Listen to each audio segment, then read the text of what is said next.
I hope that people get a sense of magic and surprise when they watch this show. I think it's quite astonishing.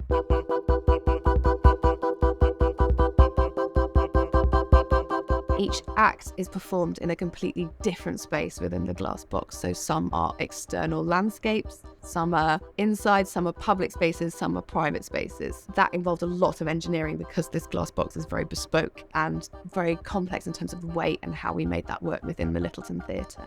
Doing a show in this kind of, process is not what we're used to doing at the NT.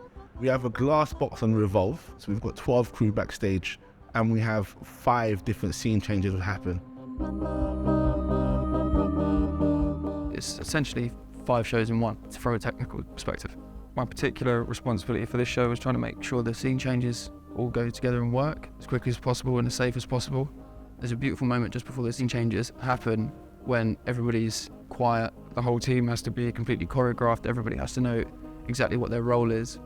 First thing we do is we come through this shutter which goes out. Then we push a big bridge on so that we can get the trucks off. But first we need to open these 700 kilo glass doors like this. We move this truck, which weighs nearly 3 tons, get them all in. Once that's all set, we can get the actors in, we can close the big glass doors, we can take the bridge away, the blinder out, and we start acting again.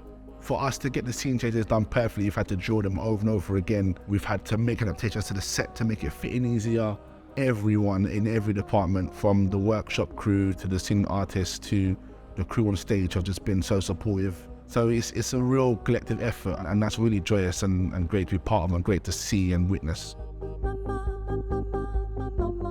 So there's something about this set which is the way it contains the action and the actors.